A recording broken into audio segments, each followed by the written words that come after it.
প্রাচীনকালের এক দূরবর্তী যুগে যেখানে সবুজ প্রান্তর এবং গভীর অরণ্য মিলে এক জাদুকরী পরিমণ্ডল তৈরি করত, সেখানে একটি নিরিবিলি গ্রামে বাস করত এক অনাথ যুবা, যার নাম ছিল ইসমাইল।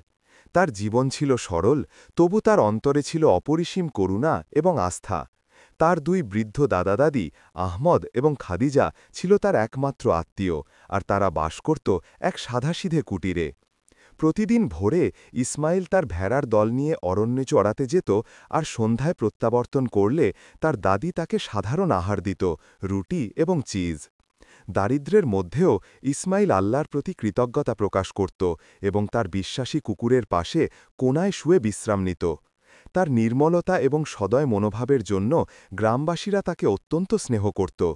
কিন্তু কালের গতিতে তার সঙ্গীরা বিবাহ করে পরিবার গড়ল, আর ইসমাইল একাকী রইল, কারণ তার আয় কেবল তার ভোখা নিবারণের জন্যই যথেষ্ট ছিল। এই বিষাদ তার দাদি খাদিজাকে গভীরভাবে যন্ত্রণা দিত। তার হৃদয় ছিন্ন ভিন্ন হয়ে যেত নাতির এই একাকিত্ব দেখে। এক সায়াহ্নে রাত্রিভোজনের মেজে বসে খাদিজা ইসমাইলকে বলল, বাবা, কেন তুমি নগরে যাও না তোমার নিয়তি অনুসন্ধান করতে?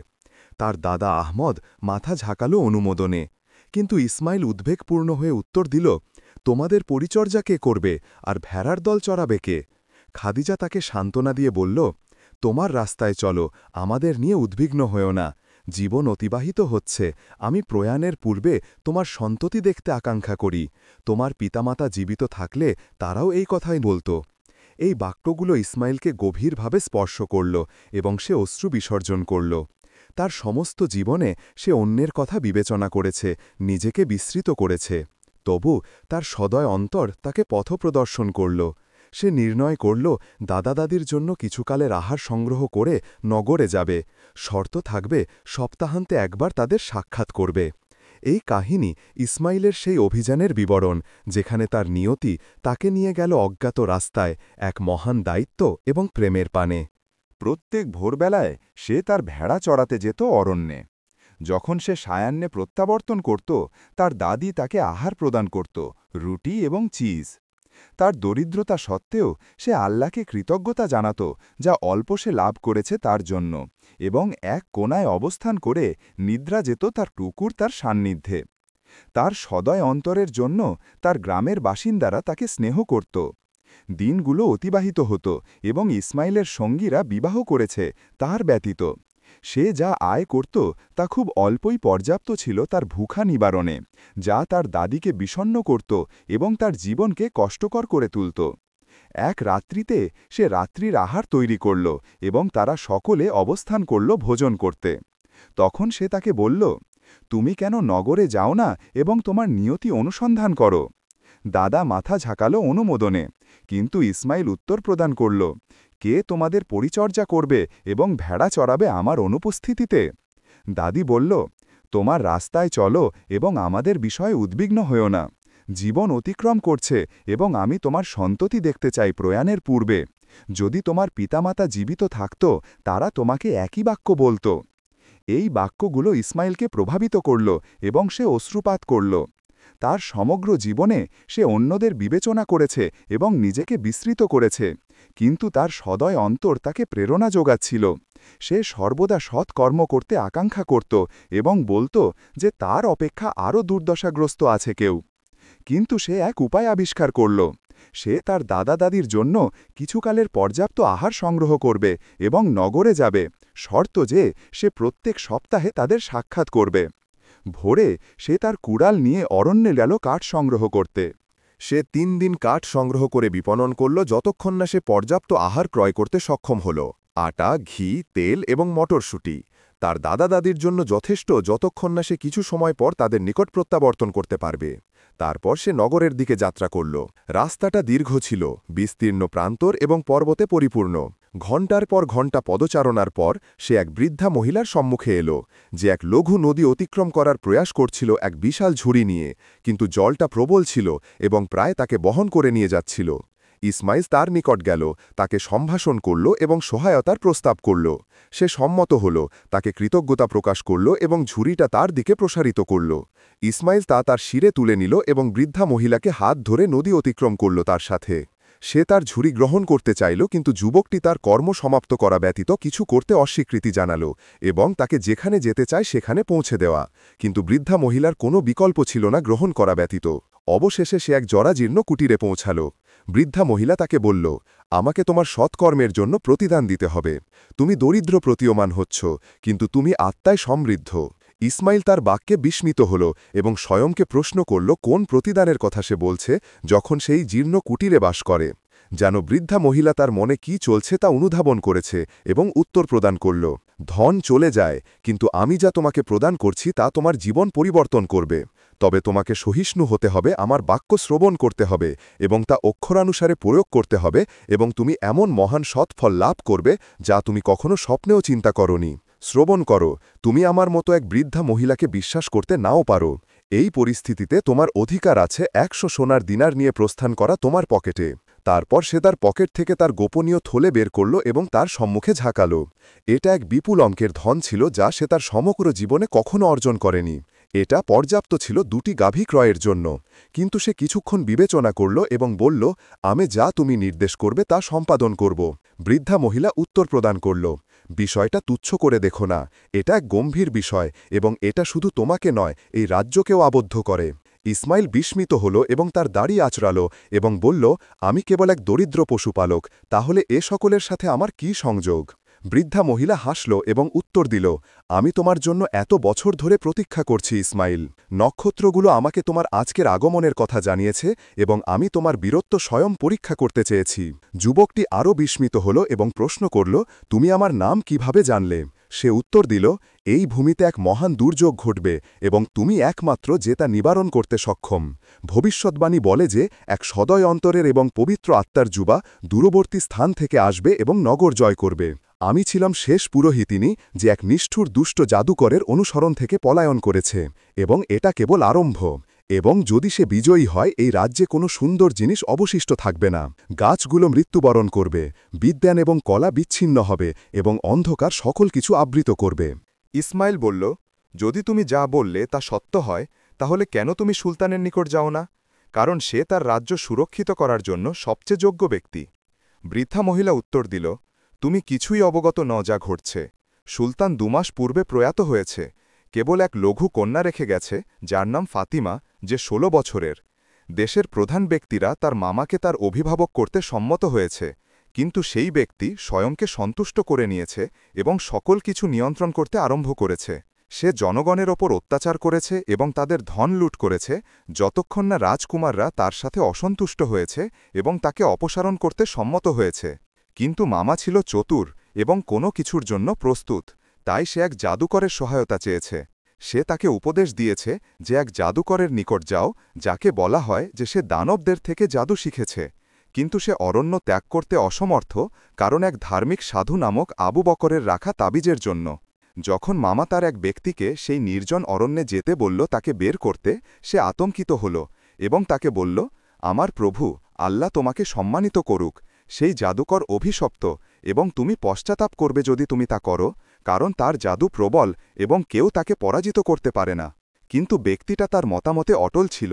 যখন সে শুনল যে সাধারণ জনগণ প্রাসাদের দিকে অভিযান করতে একত্রিত হচ্ছে এবং মন্ত্রী ইউসুফকে তার স্থানে স্থাপন করতে, যে এক ধার্মিক শেখ যে আল্লাহকে ভীতি করে। এক চন্দ্রালোকিত রাত্রিতে জাফর, রাজকন্যার মামা, পর্বতে আরোহণ করল এবং অরণ্যে প্রবেশ করল। সে এক অন্ধকার গুহার প্রবেশদ্বারে ঝুলানো তাবিজ পেল, তাই সে তাদের দাহ করল। কিছুক্ষণ পর এক বৃদ্ধ ব্যক্তি সাদা দাড়ি নিয়ে বাহির হল, এক লাঠি ধারণ করে যার প্রান্তে এক খুলি। তারপর সে তাকে দৃষ্টিপাত করল এবং তাকে বলল, আমি তোমার খিদমতে, বলো কি তোমাকে এখানে আনয়ন করেছে। তাই সে তার কাহিনী বর্ণনা করল এবং সে উত্তর দিল, তোমার প্রাসাদে প্রত্যাবর্তন করো এবং আমি জিন সৈন্য প্রেরণ করব তোমাকে সুরক্ষিত করতে, এবং তারা যে কাউকে নিহত করবে যে তোমার নিকটবর্তী হবে। কিন্তু প্রতিদানে রাজকন্যা ফাতিমা আমার অংশ হবে এবং আমি তাকে আমার গুহায় বহন করব, কারণ আমি একাকিত্ব থেকে অত্যধিক যন্ত্রণা ভোগ করেছি। জাফর সম্মত হল, কারণ সে আর তার প্রয়োজনীয়তা অনুভব করে না এবং তার জন্য উত্তম যে সে অদৃশ্য হয়ে যায় যতক্ষণ না সে এই দেশের সুলতান হয়। ইসমাইল পুরোহিতিনীকে বিস্ময়ভরে শ্রবণ করছিল, যতক্ষণ না সে বিস্মৃত হল যে সে কেন এসেছে এবং তার দাদা দাদিকে, যাদের সে গ্রামে রেখে এসেছে। তারপর সে উচ্চকণ্ঠে বলল, কি কাহিনী এবং পরবর্তীতে কি ঘটল? বৃদ্ধা মহিলা দীর্ঘশ্বাস ত্যাগ করল এবং বলল, জাফর উপদেশ মানেনি এবং জাদুকর সাধু এবং শেখদের প্রতি প্রতিশোধ গ্রহণ করতে আরম্ভ করল। কোণগুলো দাহ করে এবং কবর খনন করে এবং কাকগুলো বৃদ্ধি পেতে শুরু করল নগরে। কিন্তু জাফর কোনো বিষয়ে পরোয়া করেনি। প্রধান যে সে তার প্রাসাদে ছিল উপপত্নী এবং খাদিমদের দিয়ে পরিবেষ্টিত, এবং বিপরীতে জাদুকর যে দুর্বৃত্তি করছিল তা তাকে সন্তুষ্ট করেছে, এবং সাধারণ জনগণ যারা তার বিরুদ্ধে বিদ্রোহ করেছে তারা এখন তাদের দণ্ড লাভ করছে।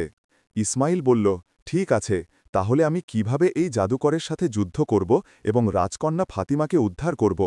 বৃদ্ধা মহিলা বলল, শ্রবণ করো, 3টি জাদুকরী বস্তু আছে যা জিন রাজাদের নিকট।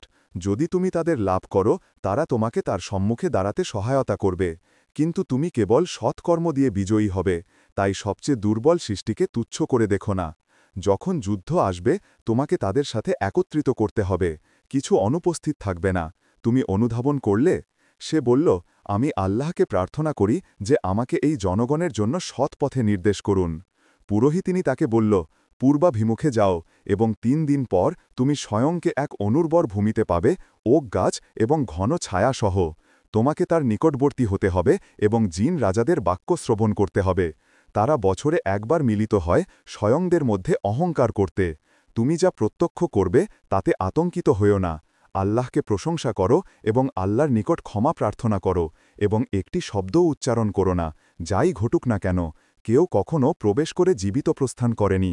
এবং যখন তুমি সেই 3টি বস্তু একত্রিত করবে তোমাকে নগরে যেতে হবে এবং গ্রামগুলোর চারপাশে জাদু প্রসার বন্ধ করতে এবং ভূমি এবং জনগণকে উদ্ধার করতে, এবং তারপর রাজকন্যা গুহা থেকে বাহির হবে এবং তার সাথে বিবাহ করবে, এবং বিষাক্ত বাদুরদের সতর্কতা অবলম্বন করো, কিন্তু জাদুকর আত্মসমর্পণ করবে না এবং তার চারপাশে দুর্বৃত্ত শক্তি একত্রিত করবে। এবং যদি তুমি বিজয়ী হও রাজ্যের জনগণ তোমাকে তাদের ওপর সুলতান নিয়োগ করবে। আমি তোমাকে যা আছে তা বললাম, এবং এখন আল্লাহকে বিশ্বাস করো এবং আমার সৎ প্রার্থনা তোমার সাথে থাকবে, তোমার তাদের প্রয়োজন হবে। ইসমাইল পুরোহিতিনী বলল, আমি সকল কিছু সম্পাদন করব রাজকন্যাকে উদ্ধার করতে, কিন্তু আমাকে বলো সে কি রূপসী? বৃদ্ধা মহিলা হাসল এবং উত্তর দিল, যদি তুমি তার নয়নে দৃষ্টিপাত করো তুমি তার জন্য জগতের সাথে যুদ্ধ করবে। ইসমাইল হাসল এবং স্বয়ংকে বলল, আমি বিষণ্ণ অনুভব করতাম যখন আমি আমার সঙ্গীদের সাথে বিচরণ করতে যেতাম, কারণ তাদের রূপসী পত্নী ছিল আমার ব্যতীত। কতটা আমি এই ঘৃণজনক অনুভূতি থেকে যন্ত্রণা ভোগ করেছি। তারপর সে উঠল এবং বলল, কেউ নিরাপদ অনুভব করে না। যদি আমার সাথে কোনো দুর্ঘটনা ঘটে আমি আকাঙ্ক্ষা করি তুমি আমার দাদা এবং দাদির পরিচর্যা করবে যারা এমন এমন গ্রামে বাস করে। বৃদ্ধা মহিলা উত্তর দিল, আমি জানি তারা কোথায় এবং আমি তাদের মাংস এবং ফল প্রদান করব, তাই নিশ্চিন্ত হও এবং কেবল তোমার কার্য নিয়ে বিবেচনা করো। ইসমাইল তাকে বিদায় জানাল এবং যে রাস্তা সে তাকে নির্দেশ করেছে সেই রাস্তায় চলল। সে বিবেচনা করতে আরম্ভ করল যা তার সাথে ঘটেছে এবং বিস্মিত হল, এই বৃদ্ধা মহিলা কি আমাকে আমার চূড়ান্ত নিয়তির দিকে নিয়ে যাবে? তারপর সে 3 দিন পদচারণা করল যতক্ষণ না সে পরিশ্রান্ত হয়ে গেল এবং অত্যধিক তৃষ্ণার্ত হয়ে গেল। সে শয়নকে তিরস্কার করল যে তার গোপনীয় দিনার গ্রহণ করেনি এবং গৃহে প্রত্যাবর্তন করেনি, কারণ ধন তার জীবন পরিবর্তনের জন্য যথেষ্ট ছিল। যখন সে বিবেচনায় মগ্ন ছিল সে তার পাদতলে কিছু ভঙ্গুর শব্দ শুনল। যখন সে তার শির নত করল সে আতঙ্কে লাফিয়ে উঠল, কারণ তার খুলি পচা ছিল এবং চারিদিকে অসংখ্য হাড় বিছানো ছিল, তাই সে গিলে ফেলল আরিকা। এবং অকস্মাৎ সে ভূত প্রত্যক্ষ করল চলমান, এবং তাদের কেউ মস্তকহীন বা বাহুহীন। তাই সে আতঙ্কিত হল এবং পলায়ন করতে চাইল, কিন্তু সে বৃদ্ধা মহিলার ইচ্ছা স্মরণ করল এবং তার রাস্তা অব্যাহত রাখল। তারপর সে তার মাতাকে প্রত্যক্ষ করল, তাকে আহ্বান করছে এবং তার বাহু প্রসারিত করছে তার দিকে। তাই সে তার নয়ন বন্ধ করল এবং কৃমি এবং মাকড়সা তার পাদে হামাগুড়ি দিতে আরম্ভ করল এবং সে তার মাংসে হামাগুড়ি দিতে অনুভব করল। তাই সে দৌড়াল যতক্ষণ না সে দূরবর্তী ওক গাছ প্রত্যক্ষ করল এবং তার সান্নিধ্যে এক শিলা, এবং যত শীঘ্র সে তাতে পৌঁছাল সে ভূমিতে স্বয়ংকে নিক্ষেপ করল পরিশ্রমের তীব্রতা থেকে এবং স্বস্তি অনুভব করল, কারণ যে আতঙ্ক তাকে আক্রান্ত করেছে তা ভয়াবহ ছিল। তারপর সে তার জলের থলে বের করল এবং তার ওষ্ঠ ভিজিয়ে দিল যা শুষ্ক হয়ে গেছে, এবং কিছুক্ষণ পর সে ভারী পাদশব্দ শুনল নিকটবর্তী হচ্ছে, এবং যখন সে ঊর্ধ্বে দৃষ্টিপাত করল সে ৩ জন ব্যক্তি প্রত্যক্ষ করল সবুজ নয়ন নিয়ে, যাদের মানব দেহ এবং ছাগলের খুঁড় ওকের নিচে অবস্থান করল। তারপর ব্যক্তিরা পানীয় এবং আহার বের করল এবং ভোজন এবং পান করতে আরম্ভ করল, যতক্ষণ না তাদের উদর পূর্ণ হল এবং তাদের শির নেশায়। তারপর সে তাদের বাক্যালাপ শুনল। তাই প্রথমটি বলল, আমি তোমাদের দুজনের অপেক্ষা প্রবল, কারণ আমার নিকট মুকুটের মণি আছে, যা কীট পতঙ্গ, দূরদৃষ্টি এবং জাদু দূরীভূত করে, এবং তার জন্য কৃতজ্ঞতা আমি তোমাদের জাদুকে ভীতি করি না, এবং এটা এক ঈগলের নীড়ে অবস্থিত চকচকে পর্বতের শিখরে। অন্যটি উত্তর দিল, বরং আমি সর্বাধিক প্রবল। আমার নিকট এক চাদর আছে, যে কেউ তা দিয়ে স্বয়ংকে আবৃত করলে দৃষ্টি থেকে অদৃশ্য হয়ে যাবে এবং তোমার মণি চুরি করবে, যা নীল হ্রদের মধ্যস্থলে এক বাক্সের ভিতরে। তৃতীয়টি হাসল এবং বলল, আমার জন্য কেই আমাকে পরাজিত করতে সক্ষম হবে না, কারণ আমার নিকট গম আছে, যার কানে 1000 দানা আছে। তোমরা সকলে ক্ষুধা জানো আমার ব্যতীত, যা এক অগাধ কূপে। যখন মধ্যরাত্রি হল, তারা তাদের কর্মে গেল এবং পরবর্তী বছর মিলিত হতে সম্মত হল। তারপর ইসমাইল উঠল এবং চকচকে পর্বতের দিকে যাত্রা করল। এটা দূরবর্তী ছিল এবং কেউ তার শিখরে আরোহণ করতে পারেনি। যখন সে পদচারণা করছিল, সে এক ঘোড়া প্রত্যক্ষ করল চড়ছে। সে বিস্মিত হল যে এই জীবটি তাকাকি কি করছে। সে ডানে এবং বামে দৃষ্টিপাত করল, কিন্তু কাউকে প্রত্যক্ষ করল না। তাই সে বলল, আমি এটা ধার গ্রহণ করব এবং প্রতিদানে আমি তোমাকে আহার এবং জলের এক থলে রেখে যাব। যদি এর স্বামী থাকে, সে জানবে যে আমি এটা প্রত্যার্পণ করব তার নিকট। যখন সে এটা আরোহণ করতে যাচ্ছিল, ঘোড়াটি বলল, তুমি পরীক্ষায় উত্তীর্ণ হয়েছ এবং আমি তোমার প্রভিষক রক্ষা করতে সম্মত হয়েছি, যাতে জনগণ তোমার বিষয়ে দুর্ভাবনা না করে। এখন তোমার থলে গ্রহণ করো, কারণ যাত্রা দীর্ঘ। ইসমাইল স্বয়ংকে বলল, এটা বিচিত্র, কবে থেকে জীবগুলো বাক্যালাপ করে এবং কেন বৃদ্ধা মহিলা আমাকে এ বিষয়ে জানায়নি। ঘোড়াটি দ্রুত গতিতে চলল এবং 7 দিন পর সে এক পর্বতে পৌঁছাল, যার শিখর মেঘের সাথে সংঘর্ষ করে, এবং ঘোড়াটি সংকীর্ণ পথে আরোহণ করল যতক্ষণ না এক উচ্চ বৃক্ষে পৌঁছাল, যাতে এক বিশাল নীর। ইসমাইল সহজভাবে তা আরোহণ করল। তারপর নীরের অভ্যন্তরে দৃষ্টিপাত করল এবং এক লাল মণি প্রত্যক্ষ করল ঈগলের ছানাদের সাথে। তাই সে তা গ্রহণ করল। যত শীঘ্র সে নেমেছে, তত শীঘ্র সে এক ঈগলকে তার শিরের ওপর উড়তে প্রত্যক্ষ করল। যখন সে তার ছানাদের নিদ্রিত এবং সুস্থ প্রত্যক্ষ করল, সে নীরে নেমে এলো এবং তাদের তার পক্ষের নিচে আবৃত করল। ঘোড়াটি বলল, সে সৎকর্ম করেছে এবং তোমাকে পুনরায় এবার উদ্ধার করেছে। চলো নীল হ্রদে যাই, এটা এখান থেকে দূরবর্তী নয়।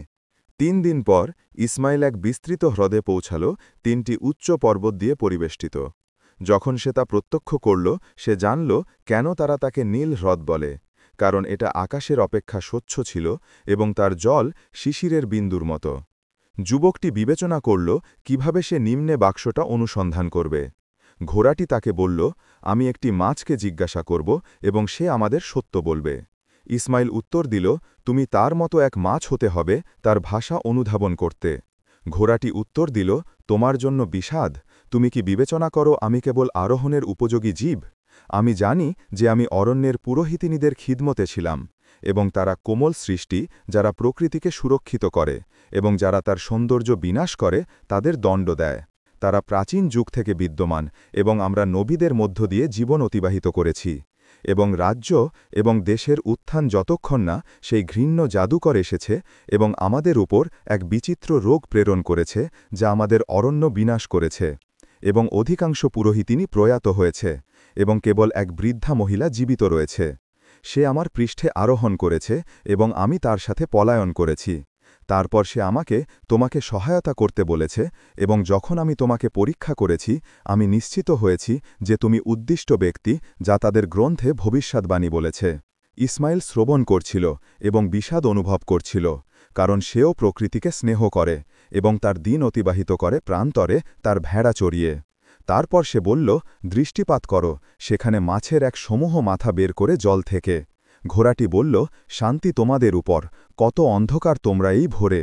তারা তার দিকে বিস্ময় ভরে ঘুরল এবং তাকে বলল, তুমি কি ভূমি থেকে নাকি সমুদ্র থেকে? সে উত্তর দিল, এটা প্রধান নয়, কিন্তু তোমাদের কেউ কি হ্রদের নিম্নে এক রূপার বাক্স প্রত্যক্ষ করেছে?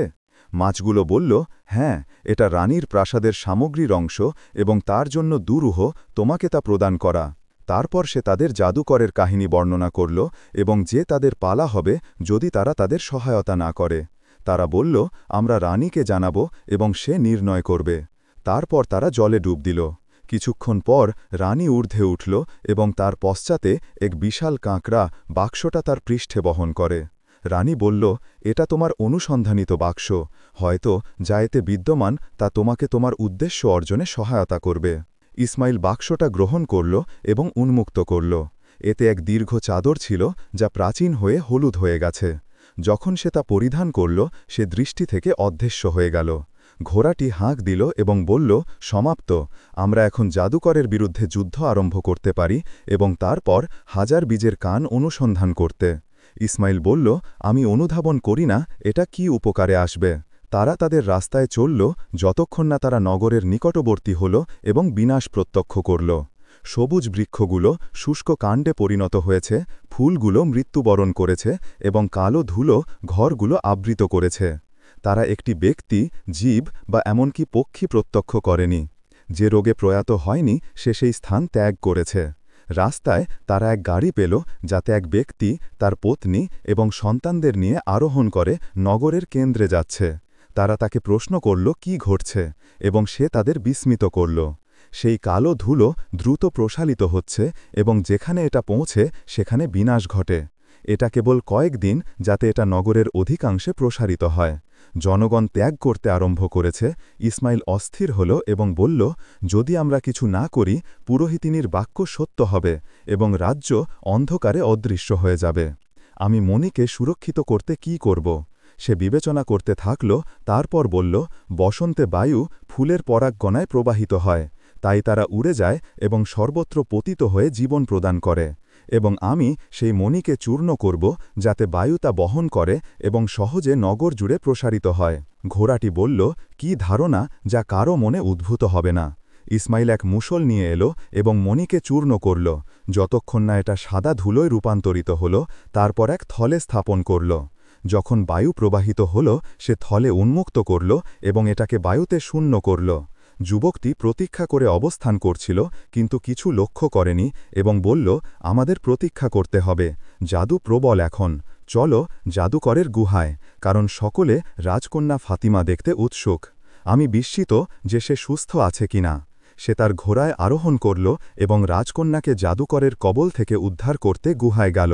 যখন সে গুহায় পৌঁছাল সে ঘোড়াকে বলল, তুমি কোলাহল সৃষ্টি করবে এবং যখন জাদুকর বাহির হবে আমি অভ্যন্তরে প্রবেশ করব এবং রাজকন্যাকে উদ্ধার করব। আমি আশা করি এই চাদর আমাকে দৃষ্টি থেকে গোপন রাখতে পর্যাপ্ত হবে, অন্যথায় আমি বিনাশপ্রাপ্ত হব। ঘোড়াটি বলল, আমি প্রয়াস করব তাকে যতদূর সম্ভব দূরে রাখতে, প্রধান যে তুমি বিলম্ব করো না। জাদুকর মেজের চারপাশে অবস্থান করছিল এবং তার সম্মুখে রাজকন্যা পাতিমা ছিল, যে তার পাত্রে আহার ঘুরাচ্ছিল কিছু না ভোজন করে। দুর্বলতা এবং ক্ষয় তার মুখমণ্ডলে প্রকাশিত হয়েছিল এবং সে পলায়ন করতে অসমর্থ ছিল, কারণ ছাদ থেকে ঝুলানো বাদুরগুলো তাকে পর্যবেক্ষণ করছিল এবং তাকে প্রস্থানে বাধা দিচ্ছিল। অকস্মাৎ জাদুকর গুহার প্রান্তে এক শিলার আঘাত শুনল। জাদুকর উচ্চকণ্ঠে চিৎকার এবং হাঁকাহাঁকি করতে আরম্ভ করল এবং বিস্মিত হল কে তাকে রাত্রির আহারের সময় বিরক্ত করছে। সে দ্বারে দৃষ্টিপাত করল কিন্তু কিছু প্রত্যক্ষ করল না। যখন সে প্রত্যাবর্তনের জন্য ঘুরল সে বিস্মিত হল এক শিলা তার শিরে আঘাত করায়। সে উত্তেজিত হল এবং রোষে উন্মত্ত হল। দূরবর্তী থেকে সে ঘোড়াটাকে অবস্থান করতে দেখল এবং তাকে বলল, তোমার বিপদ কি তোমাকে আমার পর্বতে আনোয়ান করেছে? আমি তোমাকে আটক করব এবং তোমার চর্ম ছাড়াব। ঘোড়াটি তাকে বিদ্রুপ করল এবং হাসল এবং জাদুকর আরও রোষান্বিত হল এবং সে দৌড়াতে আরম্ভ করল। ইসমাইলের জন্য সে এক বৃক্ষের পশ্চাতে গোপন ছিল। যখন সে দেখল যে গুহা শূন্য, সে চাদর পরিধান করল এবং প্রবেশ করল। কিছুক্ষণ পর সে রাজকুমারকে অবস্থান করে অশ্রুপাত করতে দেখল। সে তার নিকট গেল কিন্তু সে বাদুরগুলোকে তাদের শির নাড়াতে দেখল এবং শয়নকে বলল, যদি আমি রাজকন্যার হাত গ্রহণ করি সেই ঘৃণ্য সৃষ্টিগুলো আমাকে লক্ষ্য করবে। আমাকে এক কৌশল অনুসন্ধান করতে হবে তাদের আমার থেকে বিভ্রান্ত করতে। তারপর সে চারদিকে দৃষ্টিপাত করল এবং দেয়ালে মশাল প্রত্যক্ষ করল। তাই সে একটা ছিনিয়ে নিল এবং জাদুকরের শয্যায় নিক্ষেপ করল। অগ্নি দ্রুত ধরে গেল এবং কার্পেট এবং চর্মে প্রসারিত হল। বাদুরগুলো উত্তেজিত হল এবং সর্বত্র উড়তে আরম্ভ করল এবং কিছু দাহপ্রাপ্ত হল। রাজকন্যার জন্য সে এক কোণায় আবদ্ধ হল, আতঙ্কে আচ্ছন্ন। ইসমাইল দৌড়ে গেল এবং তাকে চাদরের নিচে নিয়ে এলো এবং তার আঙুল দিয়ে নীরব থাকতে এবং যে সে তাকে উদ্ধার করতে এসেছে তা ইঙ্গিত করল। যখন সেই পক্ষীগুলো আবিষ্কার করল যে ফাতিমা অদৃশ্য হয়ে গেছে, তারা ভয়াবহ চিৎকার ত্যাগ করল এবং গুহার দ্বারে উড়ে গেল। তারপর অরণ্যে তাকে অনুসন্ধান করতে বাহির হল। তারপর ইসমাইল রাজকন্যাকে বলল, এখন আমরা এখান থেকে পলায়ন করতে পারি। তারপর তারা বৃক্ষের নিচে পদচারণা করল, সতর্কতা অবলম্বন করে কোনো শব্দ না সৃষ্টি করতে। শব্দ জাদুকরের জন্য যখন সে বাদুরগুলোকে অরণ্যে উঠতে দেখল, সে ঘোড়া অনুসরণ বন্ধ করল এবং গুহায় প্রত্যাবর্তন করল। সে অগ্নি প্রত্যক্ষ করল, তার কক্ষ, তার গ্রন্থ এবং সকল কিছু গ্রাস করছে। তাই সে এক মহান চিৎকার করল যা সমগ্র পর্বত কম্পিত করল। সে অনুধাবন করেনি যে সেই অভিশপ্ত ফাতিমা কিভাবে তাকে প্রতারিত করেছে, বাদুরগুলো তাকে না দেখে বা অনুভব না করে। তারপর সে উচ্চকণ্ঠে বলল, আমি এখন অনুধাবন করলাম, সেই ঘোড়া এখানে সুযোগক্রমে আসেনি। নিঃসন্দেহে রাজকন্যা তার সাথে এখন এবং আমি তাকে অনুসন্ধান করব। কিন্তু ঘোড়াটি জানত যে জাদুকর তাকে অনুসরণ করবে, তাই সে এক জলাভূমিতে এলো যা কাদায় পরিপূর্ণ, তাতে গড়াগড়ি দিল এবং তার পার্শ্বে শয়ন করল। ব্যাঙগুলো এলো এবং তার উপর লাফাতে আরম্ভ করল। জাদুকর ঘোড়ার নিকট পৌঁছাল এবং ডানে এবং বামে দৃষ্টিপাত করল। তারপর বলল, এটা বিচিত্র, আমি তাকে প্রত্যক্ষ করতে পারছি না। অকস্মাৎ সাদা ধুলোর কণা তার হাতে পতিত হল। সে তা শুকল এবং বলল, আমার বিপদ, এটা জাদুর থেকে সুরক্ষা। নিঃসন্দেহে আজ যা ঘটেছে তা অরণ্যের পুরোহিতিনীদের কর্ম। আমি তাদের দুর্বৃত্তি জানি, কিন্তু কেউ আমাকে প্রতিদ্বন্দ্বিতা করার শক্তি রাখে না। এই রাজ্যের নিবাসীরা দেখবে আমি তাদের সাথে কি করব। আল্লাহর কসম, আমি এখানে কোনো জীবিত কিছু রাখব না, না মানুষ না জীব। তারপর সে এক অগ্নি প্রজ্বলিত করল এবং মন্ত্র পাঠ করতে এবং বকবক করতে আরম্ভ করল। গুলগুলো গুহা থেকে বাহির হতে আরম্ভ করল এবং গুলগুলো তার নিকট একত্রিত হল। আকাশ বিষাক্ত বাদুরে পরিপূর্ণ হল। ইসমাইলের জন্য সে পর্বত থেকে নেমে এলো এবং ফাতিমার সাথে পদচারণা করল। যখন সে দূরবর্তী হল, সে তার চাদর ত্যাগ করল। তারপর সে এক খরগোশ শিকার করল এবং পাক করল। রাজকন্যা তা ভোজন করল, ভুখায় কম্পিত হয়ে। সে পাকে তার জলের থলে থেকে পান করালো এবং তার আত্মা পুনরুজ্জীবিত হল। সে তার অনুগ্রহের জন্য তাকে কৃতজ্ঞতা জানালো। তারপর সে তাকে তার রাজ্যের অবস্থা সম্পর্কে প্রশ্ন করল। সে উত্তর দিল, আমি জাদু ভাঙার জন্য কিছু স্থাপন করেছি, কিন্তু আমি জানি না ফলাফল কি হবে। সেই সময়ে ঘোড়াটি দৌড়ে এলো এবং তাকে বলল, আমাদের সময় নেই ইসমাইল, জাদুকর এখন আমাদের বিরুদ্ধে দুর্বৃত্ত শক্তি একত্রিত করছে, কূপ অনুসন্ধান করে যা নেই নিচের সমস্যা যে আমি জানি না এটা কোথায়, এবং এখন আমরা দুর্দশায়।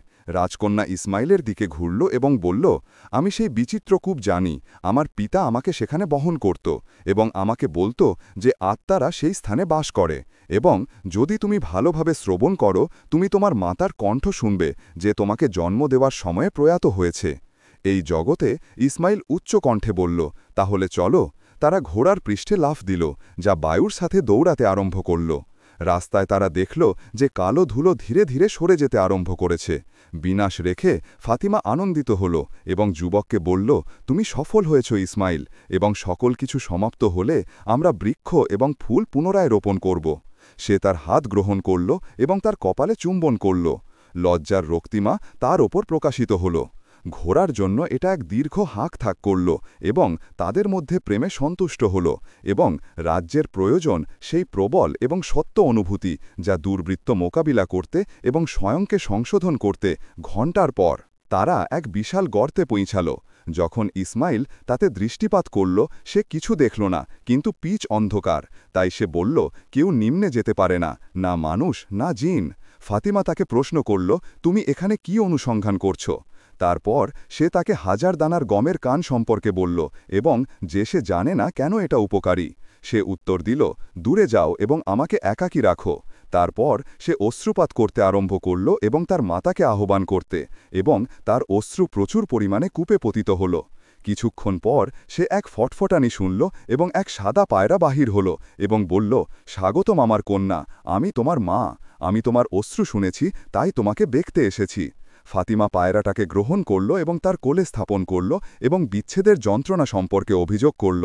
তারপর পায়রাটা ইসমাইলের দিকে দৃষ্টিপাত করল এবং তাকে বলল, সেই যুবক সাহসী এবং মহান, এবং আমার অন্তর তোমার বিষয়ে নিশ্চিন্ত হবে তার সাথে, যদিও আমি মৃত্যুর জগতে।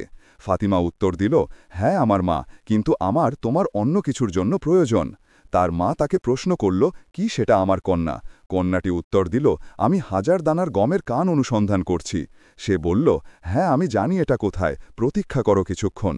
পায়রাটা কূপে নেমে গেল এবং কিছুক্ষণ পর এটা পুনরুঠল এবং তার ঠোঁটে এক সোনালি গমের কান।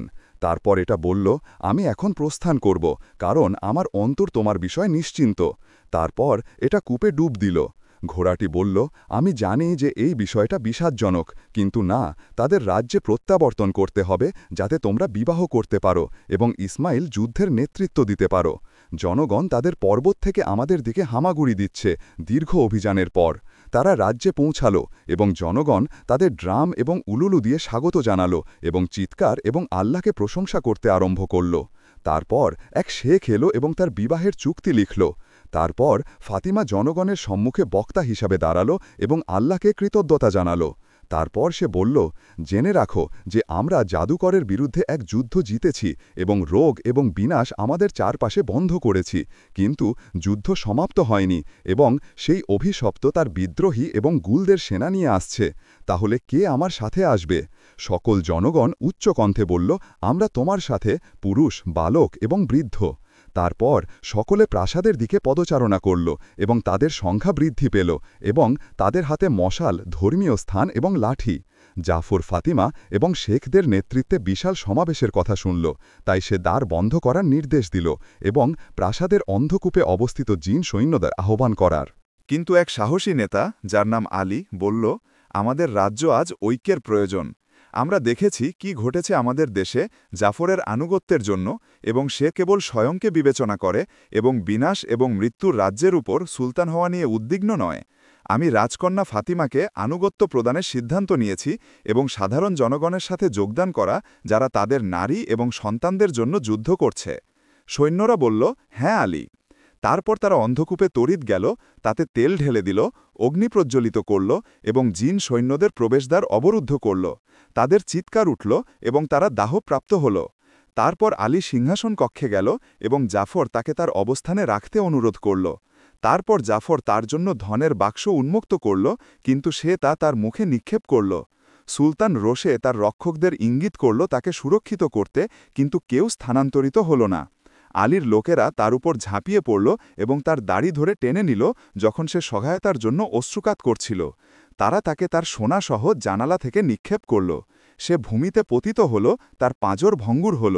তারপর সৈন্যরা প্রাসাদ থেকে বাহির হল, তাদের তরোয়াল এবং বর্ষা নাড়াতে নাড়াতে এবং গান করতে, রাজকন্যা ফাতিমা জিন্দাবাদ। রাজকন্যা ফাতিমার জন্য নগরে চিৎকার তীব্র হল যখন সে জাদুকরের মোকাবিলার একমাত্র আশা হয়ে উঠল। জনগণ তার নিকট যাওয়ার পূর্বে, গ্রাম বিনাশ করা এবং ক্ষেত দাহ করার পূর্বে তাকে বাহির করে নেওয়ার প্রস্তুতি আরম্ভ করল। কমান্ডার আলী বলল, মতামত হল তাদের এক উপত্যকায় অ্যাম্বুশ ছিল, কিন্তু ইসমাইল তাকে উত্তর দিল এবং বলল যে এটা সহায়তা করবে না, কারণ বাদুরগুলো তাকে আমাদের অবস্থান শিক্ষা দেবে। সমাধান হল এক বিশাল খাদ খনন করা এবং তা শাখা দিয়ে আবৃত করা এবং তীর এবং মশাল প্রস্তুত করা। যখন তারা এক বিস্তৃত সমভূমিতে পৌঁছাল, তারা খনন আরম্ভ করল। কয়েক ঘণ্টা পর সকল কিছু প্রস্তুত ছিল। সে বলল, যে কেউ অতিক্রম করবে, আমরা তাকে আমাদের হাতের অস্ত্র দিয়ে আঘাত করব। কিছুক্ষণ পর জনগণ দূর থেকে ড্রামের আঘাত শুনল এবং তারা উচ্চ স্বরে এবং বধিরকারী, তাই আতঙ্ক প্রসারিত হল এবং অকস্মাৎ এক ঝাঁক বাদুর সৈন্য এবং সাধারণ জনগণের উপর আক্রমণ করল এবং তাদের মাংস কামড়াল এবং কেউ তাদের প্রতিরোধ করতে সক্ষম হল না। ঘোড়াটি ইসমাইলকে বলল, এটা কেবল জাদুকরের অগ্রভাগ এবং এটা আমাদের বিনাশ করেছে। তাহলে যদি তাদের সম্পূর্ণ সেনা আসে, আমাদের অনুধাবন করতে হবে আমরা গমের কান দিয়ে কি করব। এটা সুযোগ নয় যে পুরোহিতিনী তোমাকে তা আনতে বলেছে। প্রয়াস করো স্মরণ করতে, সে কি তোমাকে কিছু বলেছে? ইসমাইল তার কপালে হাত রাখল এবং তারপর বলল, সে দুর্বলকে তুচ্ছ করে না দেখার কথা বলেছে।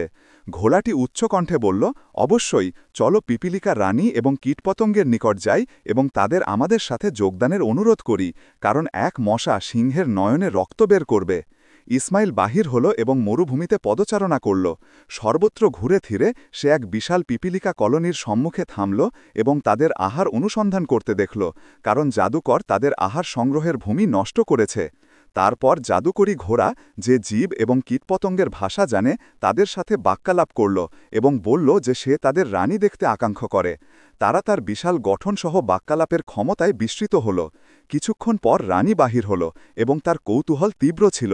সে তাকে তার অবস্থা এবং অরণ্যের নিম্ফদের সম্পর্কে বলল, যারা তাকে শিক্ষা দিয়েছে।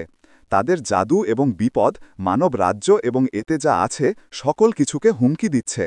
পিপিলিকা রানী ছিল বিজ্ঞা, তাই সে তার শির নত করল এবং বলল, আমাদের আহার স্বল্প হয়ে গেছে এবং আমাদের সকল লোক দীর্ঘ পথ চলমান হয়, যা আমাদের ভুখা নিবারণ করে তা আনয়ন করতে। সে তাকে বলল, যদি আমরা তোমাকে পর্যাপ্ত এবং আরও প্রদান করি। সে উত্তর দিল, আমি পিপিলিকাদের একত্রিত করব এবং তোমার সাথে যুদ্ধে আসব। ইসমাইল কার পকেট থেকে গমের কান গ্রহণ করল এবং তা ঘষল, তাই দানাগুলো ভূমিতে পতিত হল। তারপর সে জলের থলে উন্মুক্ত করল এবং তাতে জল ঢেলে দিল, এবং এটা সেই ক্ষণ থেকে বৃদ্ধি পেতে আরম্ভ করল। পিপিলিকার আনন্দে উচ্চকণ্ঠে বলল। তারপর ঘোড়াটি তার বিটল রানীর নিকট গেল এবং সে তাকে বলল যে পিপিলিকারা তার সাথে ঘাস এবং ফুল ভোজনে প্রতিযোগিতা করে, এবং যদি তুমি তাদের আমাদের আহার থেকে দূরে রাখো, আমরা তোমার সাথে আসব। তাই সে তাদের অবহিত করল যে পিপিলিকাদের এখন গম আছে, তাই সে তার সাথে আসার প্রতিশ্রুতি দিল।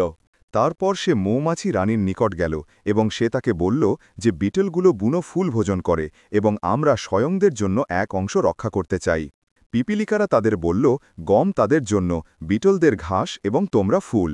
তারপর ইসমাইল ঘোড়াকে বলল, আমরা যা বৃদ্ধা পুরোহিতিনী উপদেশ দিয়েছে তা সম্পাদন করেছি, এবং এখন চলো দেখি কি ঘটছে, কারণ আমি ভয় করি যে ফাতিমার সাথে কোনো দুর্ঘটনা ঘটবে, কারণ সে জেদি এবং কোনো কিছুতে আতঙ্কিত হয় না। যত শীঘ্র ইসমাইল পৌঁছাল সে চিৎকার শুনল এবং জনগণকে সর্বদিকে দৌড়াতে দেখল এবং গুলগুলো তাদের ওপর শিলা নিক্ষেপ করছে। সেই সৃষ্টিগুলো তার চেয়ে চালাক ছিল এবং খাদে পতিত হয়নি। রাজকন্যার জন্য সে সাহসের সাথে আলী এবং এক মুষ্টি সৈন্যের সাথে যুদ্ধ করছিল। ইসমাইল উচ্চকণ্ঠে বলল, দৌড়াও ফাতিমা, না হলে আমি তোমাকে নিহত করব। কিন্তু সে উত্তর দিল, এটা আমার ভূমি এবং আমি আত্মসমর্পণ করব না। সে তাকে বলল, তাহলে আমি তোমার নিকট আসব এবং আমরা একসাথে প্রয়াত হব।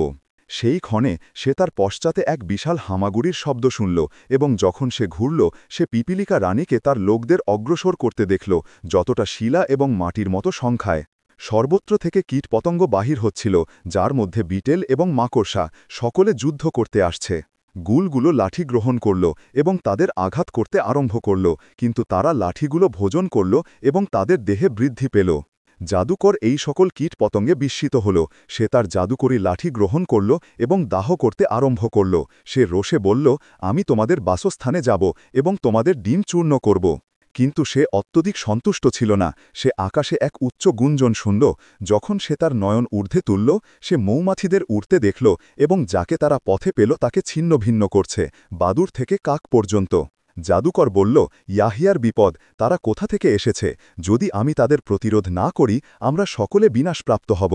ইসমাইল ঘোড়াকে বলল, শ্রবণ করো জাদুকর, ব্যস্ত এবং তার অবস্থা দুর্দশাগ্রস্ত, তাই আমাকে তার নিকট নিয়ে চলো। ঘোড়াটি কীটপতঙ্গের মধ্য দিয়ে প্রবলভাবে দৌড়াল।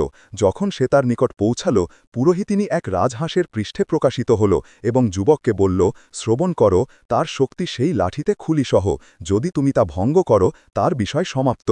সে এক শিলা গ্রহণ করল এবং নিক্ষেপ করল। রাজহাঁস তার পক্ষ ফটফট করল এবং বায়ু তাতে প্রবাহিত হল। এটা তীরের মতো উড়ে গেল এবং খুলিটাকে দুভাগে বিভক্ত করল। কীটপতঙ্গ প্রতিরোধ করার কিছু অবশিষ্ট ছিল না। যারা সম্মুখে যাকে পেল তাকে নিহত করল। জাদুকর অসহায় ছিল। সে ব্যঙ্গাত্মক হাসল এবং বলল, যদিও তুমি আমাকে নিহত করো, তোমার দেশ কখনো পূর্বের মতো হবে না এবং তুমি ভুখায় প্রয়াত হবে। পুরোহিতিনী বলল, আমরা হাজার বীজের গমের কান রোপণ করেছি এবং আমাদের ভূমি গমে পরিপূর্ণ হবে। জাদুকর উত্তর দিল, এটা অসম্ভব, কেউ অগাধ কূপে নেমে যেতে পারে না। পুরোহিতিনী উত্তর দিল, স্বয়ং দেখো। যখন সে যেখানে সে ইঙ্গিত করেছে সেদিকে ঘুরল, সে লঘু গমের কানগুলো প্রচুর পরিমাণে বৃদ্ধি পেতে এবং এলাকা বিস্তার করতে দেখল। সে তাকে বলল, এবার তুমি পরাজিত হয়েছ, তাই আমরা অতীতের অপেক্ষা প্রবল ফিরে আসব। আমার জন্য আমি অনাথ কন্যাদের গ্রহণ করব এবং শিক্ষা দেব, এবং অরণ্যে মন্দির পুনর্নির্মিত হবে। আমরা শিখেছি কিভাবে ঐক্যবদ্ধ হতে হয় এবং কিভাবে দুর্বলতাকে শক্তিতে রূপান্তর করতে হয়। এখন তুমি তোমার অপরাধের মূল্য প্রদান করবে, তুমি দুর্বৃত্ত। সে হাসল এবং বলল, আমি মৃত্যুকে ভীতি করি না। পিপিলিকা রানী বলল, তাকে আমাদের নিকট ছেড়ে দাও। এটা কেবল এক ক্ষণ, যতক্ষণ না পিপিলিকারা তার কান এবং নয়নে প্রবেশ করল এবং তাকে গ্রাস করল, তার হাড় এবং চর্ম ব্যতীত কিছু রাখেনি। বিজয়ের পর ফাতিমা এবং তার জনগণের যারা অবশিষ্ট ছিল তারা নগরে প্রত্যাবর্তন করল। এখনও অনেক সংশোধন এবং পুনর্নির্মাণ অবশিষ্ট ছিল। ইসমাইলের জন্য সে ঘোড়ায় আরোহণ করল এবং তার গ্রামে প্রত্যাবর্তন করল। সে তার দাদাকে সুস্থ প্রত্যক্ষ করল এবং এতে অত্যধিক আনন্দিত হল। যখন তার দাদা তাকে প্রশ্ন করল যে সে এত সময় কোথায় ছিল এবং তার হাতে কিছু নিয়ে আসেনি, সে তাকে বলল, আমি তোমাদের রাজ্যের মুকুট নিয়ে এসেছি এবং যাতে তুমি বিস্মিত না হও, আমি সুলতান এবং রাজকন্যা ফাতিমা আমার পত্নী। 500 বছরের প্রাচীন ভবিষ্যৎবাণী পূর্ণ হয়েছে। এখন তুমি আমার সাথে প্রাসাদে আসবে এবং আমি তোমাদের সকল পরিশ্রম এবং কষ্টের জন্য ক্ষতিপূরণ দেব। তারপর তারা তার সাথে গেল প্রাসাদে এবং তার পত্নী ফাতিমা তাদের উষ্ণভাবে স্বাগত জানাল। সকলে নিরাপত্তা, সুরক্ষা, সুখ এবং আনন্দে জীবনযাপন করল। কাহিনী সমাপ্ত হল। কে আমাদের সাথে শেষ পর্যন্ত ছিল? কাহিনী আমাদের মন্তব্যে এক সংবাদ রাখো যে তুমি কোন দেশ থেকে দেখছ। পরবর্তী কাহিনীতে সাক্ষাৎ হবে।